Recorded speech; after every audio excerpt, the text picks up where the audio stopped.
See that blue sky? I have been waiting for that so that I could get outside and show you my new toy. So as many of you know, I carried a Nemo Hornet two-person tent on my Appalachian Trail through hike last year.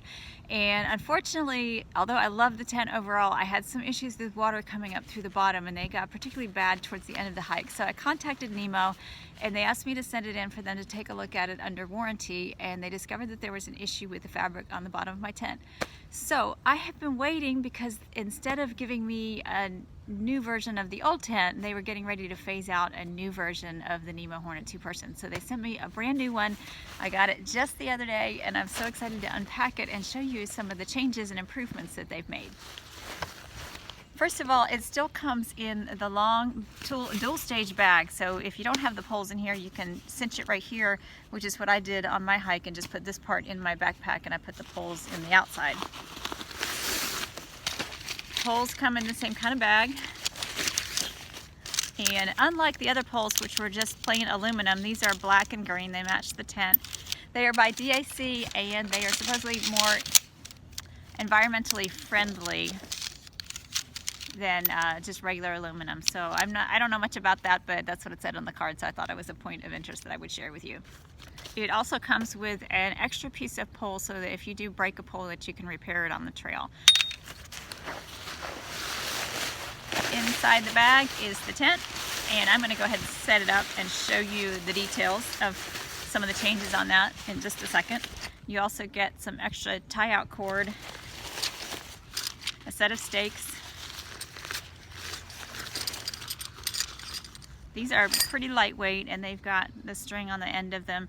I did not use these on my trip. I actually got very thin, lightweight titanium stakes. They look almost like a piece of coat hanger, but they were lighter than these, and I liked them. They worked out well for me. So I'm going to set up the tent with these, but when I take it out on the trail, I'll probably use the Lawson Equipment titanium stakes that I had used before, because I do like them a lot. And then finally, there's the rain fly. So bear with me. I'm going to go ahead and set this up, and I will show you some of the things that I have noticed are different about this tent from the last version.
Alright, there it is, all set up, my little greenhouse, version 2. I'm going to go ahead and hop inside and see what it's like. It does still have these mitten hooks to attach it to the rainfly, which keeps the rainfly more secure and also gives you a little bit more space in the tent. And on the door, it's got the little attachment so that you can roll back the door and tie it back. One minor modification I'm not sure about is the Velcro here that goes around the pole seems to be a little bit shorter. Maybe just be to save a few grams, but I'm not sure how easy that's going to be, especially when it's cold and wet and you're fumbling for things. So I'll have to just try that out on the trail and see how it works out, if it's a problem or not. But the other pieces were a little bit both wider and longer on the other tent. Okay, I'm inside the tent, and one thing that did kind of make me crazy on the trail is the V here, and that's just part of the design. The tension is on the pole out there, and it tends to create a V on the floor of the tent, but functionally it's not a problem. Tent does still have the 2 side pockets, which are very nice. They're angled now. They used to be straight across. Still has the mesh pocket up at the top that you can put your headlamp in to, or anything else. I mean, I could store my glasses up there. It's bigger than it was before, so that's a nice little feature. And the stays to make it wider at the top actually do make it feel like there's more headroom, so that's a nice feature. One thing that I am noticing that could just be my operator error setting it up, I don't know, I'll have to try it out on the trail, is that the sides here are not so square and they're kind of popping up a little bit. I may have to just fiddle around with the way I set the tent to make that lay more square. It's not quite as significant an issue on this side, so I will have to play around with the setup on that and see if I can get the interior floor to lay the way that I would like to. But overall, it seems more spacious. I don't think it's really taller. I'll have to double check the specs on that, but it does feel more open and a little bit more comfortable. Another thing I've noticed is that they've added some height. You can see the extra green around there at the foot. There's a little bit more height to the privacy panels. I also think that they've made some adjustments at the head here where the rainfly is cut away. There seems to be a little bit more of an overlap here, and I know that's something some other hikers have complained about, water kind of splashing up and getting in through the mesh here. So that looks like they've made a little bit of improvement there, and we'll see once I get on the trail how that works out. Well, guess what?